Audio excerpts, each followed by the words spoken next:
자, 데살로니가전서 4장 13절부터 18절 말씀까지. 자, 우리 이 시간 다 같이 믿음으로 합독합니다. 시작. 형제들아, 자는 자들에 관하여는 너희가 알지 못함을 우리가 원하지 아니하노니 이는 소망 없는 다른 이와 같이 슬퍼하지 않게 하려 함이라. 우리가 예수께서 죽으셨다가 다시 살아나심을 믿을진대 이와 같이 예수 안에서 자는 자들도 하나님이 그와 함께 데리고 오시리라.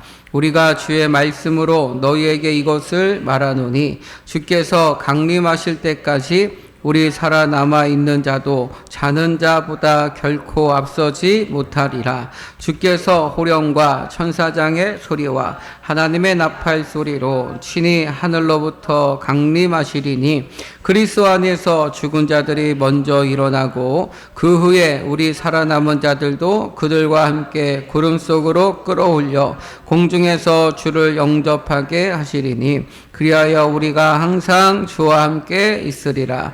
그러므로 이러한 말로 서로 위로하라. 아멘. 자, 따라하겠습니다. 서로 위로하라. 내일부터 우리나라 대표적인 민족 고유의 명절인 추석 연휴가 이제 시작이 됩니다.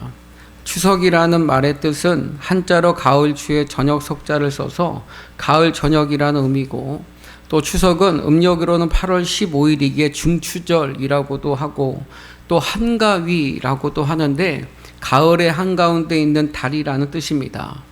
그러므로 저녁 달빛이 가장 좋은 보름달이 뜨는 날, 이것이 추석이라는 말의 의미죠. 세상 사람들은 추석날 아침이 되면 차례를 지내고 또 성묘를 가서 여름기에 묻어진 무덤을 보수하고 또 벌초를 하기도 하고 또 조상상에 바치는 제물은 핵곡으로 준비하여 먼저 조상에게 선보이며 1년 농사의 고마움을 전하게 됩니다. 모든 것이 조상의 은덕이라고 믿기 때문에 그렇습니다. 제가 태국에 선교 갔을 때에 마지막 날 이 도이스텝이라고 하는 사원에 방문한 적이 있습니다. 산꼭대기에 있는 사원인데요. 그곳에 갔더니 들어갈 때부터 그냥 못 들어가요. 신을 벗고 들어가요. 신을 벗고. 그래서 신을 벗고 올라갔더니 정말 다양한 불상들이 있었어요. 한번 보여주시겠어요? 산꼭대기에서 제가 이제 이렇게 올라갔거든요. 올라가면 저런 불상이 또 있어요. 또 한 장 보이세요. 거기 가서 올라가서 보니까 이제 사람들이 그 불상 앞에서 저렇게 정말로 무릎 꿇고 저렇게 절을 하는 거예요. 또 어떤 불상은 저렇게 누워있는 불상도 있더라고요. 여러분 앉아있는 것만 보셨죠? 거기 가면 누워있는 불상도 볼 수 있습니다. 불상이 이렇게 누워있어요. 근데 그 불상 앞에 저 승려가 이렇게 기도를 하고 있고요. 그리고 저 불상 주변으로 해가지고 사람들이 저렇게 돌아요. 돌면서 기원을 합니다. 자신의 소원을 가지고, 그리고 만사 형통을 위하여 자신의 삶 문제를 놓고 저렇게 돌면서 기도를 해요. 그 중에 특이한 게 하나가 있었는데, 그게 뭐냐면 저기에 이제 이렇게 불상들을 저렇게 세우게 되면은요, 처음부터 금을 입히는 게 아니에요. 그냥 이렇게 석상 아니면은 그냥 동상을 이렇게 올려놓는 거예요. 그러면 사람들이 그 불상에 금박을 붙이는 거예요. 금박을. 그래서 불상을 금으로 사람들이 도배를 하는 거죠. 그것을 최고의 희생과 헌신으로 생각해서, 정말 여러분 그 지역 사람들 얼마나 가난합니까? 치앙마이 사람들 정말 가난하거든요. 근데 그 가난한 사람들이 모으고 모아서 금박을 사서 붙인다는 거예요.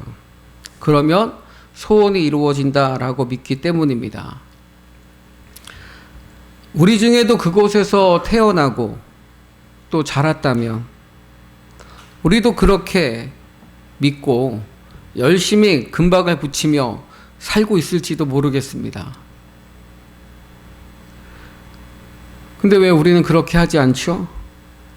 왜 우리는 그것을 어리석은 일이라고 생각하게 되었습니까? 진리를 알기 때문이죠. 우리는 진리를 가진 자가 되었기 때문입니다. 우리가 가진 진리는 뭐죠? 바로 부활의 소망이죠. 그럼 우리가 이 추석 명절을 맞이하여 다른 어떤 이야기보다 이 부활의 소식을 전하고 부활의 소망으로 충만한 명절 되실 수 있기를 축복합니다. 오늘 본문은 죽음의 두려움을 이길 수 있는 소망과 또 희망을 이야기하며 인생의 두려움과 어려움을 헤쳐나가도록 인생의 참된 진리의 길을 소개해주고 있는데, 그렇다면 인생의 어려움을 희망과 소망으로 바꾸어 나갈 수 있는 방법이 무엇입니까? 첫 번째는 하나님 안에서 부활의 소망을 가져야 된다라는 거예요. 따라서 부활의 소망을 가지자. 자, 데살로니가서 4장 14절입니다. 자, 믿음으로 시작. 우리가 예수께서 죽으셨다가 다시 살아나심을 믿을진대 이와 같이 예수 안에서 자는 자들도 하나님이 그와 함께 데리고 오시리라. 아멘. 자, 이 말씀을 세 번역으로 보면 이런 말씀입니다. 자, 다시 한번, 자, 믿음으로 시작. 우리는 예수께서 죽으셨다가 다 살아나신 것을 믿습니다. 이와 같이 하나님께서 예수 안에서 잠든 사람들도 오실 것입니다. 아멘. 사람들은 죽으면 끝이다 라고 생각합니다. 근데 여러분, 죽으면 끝이 아니죠. 죽으면 천국 아니면 영원한 사망, 지옥이 있습니다.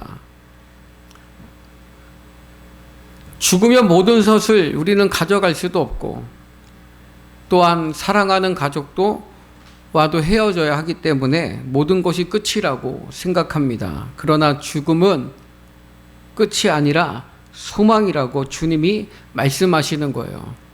주님을 믿는 자에게는 죽음은 영원한 부활이 있음을 말씀하고 있는 거죠. 그러니 여러분, 우리도 이 부활의 소망을 품고 이 땅에서 승리하는 믿음의 가족들 되실 수 있기를 바랍니다. 여러분, 부활의 소망을 가지시기를 축복합니다. 두 번째는 하나님 안에서 재회의 소망을 가져야 합니다. 따라서 재회의 소망을 가지자. 자, 데살로니가서 4장 13절입니다. 자, 믿음으로 시작. 형제들아, 자는 자들에 대하여는 너희가 알지 못함을 우리가 원하지 아니하노니 이는 소망 없는 다른 이와 같이 슬퍼하지 않게 하려 함이라. 아멘. 그러니까 하나님을 모르는 사람들은 죽음이 세상의 모든 존재의 끝이라고 생각하기 때문에, 영원한 이별이라고 생각하기 때문에 슬퍼하고 그것으로 절망하고 낙심한다라는 거죠. 그러나 성경은 뭐라고 말씀하고 있어요? 성도에게 죽음은 또 다른 시작이며 또 다른 만남의 소망의 시작임을 믿습니다. 여러분, 이 소망의 중심에는 예수 그리스도가 계심을 믿습니다. 예수님께서 우리의 죄를 위하여 십자가에서 죽으시고 사흘 만에 부활하신 그 부활의 사건을 믿음으로 이 소망을 우리가 소유하게 된 줄로 믿습니다. 그러니 여러분, 죽어서 끝나는 것이 아니죠. 예수를 믿다 죽으면 저 하늘에서 다시 만나는 재회의 소망이 우리에게 있음을 믿습니다. 여러분 모두가 이 재회의 소망을 가질 수 있기를 주님의 이름으로 축복합니다. 우리 옆사람에게 한번 이렇게 인사합시다. 천국에서 또 만납시다. 인사합시다. 아멘. 자, 세 번째는 하나님 안에서 영생의 소망을 가져야 합니다. 따르겠습니다. 영생의 소망을 가지자. 자, 데살로니가서 4장 17절입니다. 자, 믿음으로 시작. 그 후에 우리 살아남은 자들도 그들과 함께 구름 속으로 끌어올려 공중에서 주를 영접하게 하시리니 그리하여 우리가 항상 아멘. 자, 죽은 후에 부활한 우리들은 어떻게 된다고 말씀하고 있어요? 주님과 항상 함께 있는다라고 말씀하고 있어요. 이 항상이라는 말은 현재 진행형이에요. 계속된다라는 거예요. 영원성을 이야기하는 거죠. 그러니까 우리가 죽으면 끝나는 게 아니라 저 하늘에서 주님과 영원히 함께하게 되는 줄로 믿습니다. 아멘. 여러분 그곳은 어떤 곳입니까? 저 하늘은 어떤 곳이죠? 요한계시록 21장 4절 말씀. 믿음으로 시작. 모든 눈물을 그 눈에서 닦아주시니 다시는 사망이 없고 애통하는 것이나 곡하는 것이나 아픈 것이나 다시 있지 아니하리니 처음 것들이 다 지나갔음이러라. 아멘. 할렐루야. 이 땅에서 당하는 모든 것들이 없는 곳이 저 하늘이라는 거죠. 다 지나가는 것이 하늘이라는 거예요. 주님과 함께 하던 이 소망이 여러분 우리 안에 있기 때문에 우리는 오늘도 어렵고 힘든 이 땅에서 믿음을 지키며 이 믿음 안에서 희망과 소망을 가지고 이 소망 때문에 이 부활 때문에 다시 일어나게 될 줄로 믿습니다. 그러니 오늘 말씀은 이렇게 끝이 나는 거예요. 데살로니가서 4장 18절 말씀 믿음으로 시작. 그러므로 이러한 말로 서로 위로하라. 아멘. 따라하십니다. 서로 위로하라. 바울은 왜 이런 말로 서로 위로하라고 합니까? 이 데살로니가 교인들은요, 정말 형제 사랑에 관하여는 더 쓸 것이 없을 정도로 서로 열심히 돕고 사랑하는 교회였어요. 그럼에도 그들 안에는 죽음에 대한 두려움이 있었어요. 그러니 바울은 우리가 예수님 믿다가 죽으면 그걸로 끝이 아니지 않느냐. 예수님이 죽었다 다시 사신 것을 우리가 믿는다면 왜 내가 죽었다가 다시 살아날 것을 못 믿느냐라는 거죠. 주님의 죽음이 나의 죽음이라면 주님의 부활이 나의 부활이라는 것을 왜 믿지 못하느냐라는 거예요. 주님이 부활하셨다면 그 예수를 믿고 죽은 자도 반드시 부활할 것을 믿으라는 거죠. 할렐루야. 데살로니가 교회는 환난 가운데 기쁨으로 말씀을 받았고 또 그 믿음의 소문이 각처에 퍼질 정도로 정말 좋은 신앙을 가진 교회였지만 실상은 무엇이 없었던 거죠? 부활 신앙이 없었던 거예요. 그래서 그것을 바울이 말하며 서로에게 위로하라는 거예요. 우리의 진정한 위로는 무엇입니까? 부활의 신앙이에요. 부활의 소망이 우리에게 진짜 위로인 줄로 믿습니다. 사랑하는 성도 여러분, 우리에게 최고의 신앙은 죽어도 산다라고 하는 부활신앙입니다. 이것이 확실하게 믿어지고 이것이 분명하게 믿어진다면 여러분의 삶에 모든 두려움은 떠나가게 될 줄로 믿습니다. 다니엘서 6장에 보면 다니엘이 사자굴에 들어갔다가 나올 수 있었던 이유가 뭐죠? 다니엘서 6장 23절 말씀입니다. 자, 믿음으로 시작. 왕이 심히 기뻐서 명하여 다니엘을 굴에서 올리라 하매 그들이 다니엘을 굴에서 올린즉 그의 몸이 조금도 상하지 아니하였으니 이는 그가 자기의 하나님을 믿음이었더라. 아멘. 따라했습니다. 자기의 하나님을 믿음이었더라. 그냥 하나님이 아니에요. 자기 하나님이요. 그냥 하늘에 계신 하나님이 아니라 내가 만난 하나님이요. 내가 경험하고 있는 하나님이라는 거예요. 그러므로 그가 어떻게 사자굴에서 나왔습니까? 자기 하나님을 믿는 이 부활신앙으로 나왔다라는 거죠. 그런 의미에서 여러분 진짜 믿음은 어디에서 증명되는 거예요? 사자굴에서 증명되는 거예요. 이게 진짜 믿음이에요. 여러분 고난 당해 보면 나와요. 아파 보면 나와요. 진짜 힘들어 보면 나와요.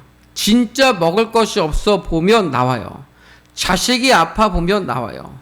그러므로 아플 때 안 아프기만을 기도하지 마세요. 어려우면 어려운 것만 사라지게 해달라고 기도하지 마세요. 자식이 아파도 자식이 안 아프기만을 위해 기도하지 마세요. 이것을 통해서 하나님의 영광을 보게 해달라고 기도하세요.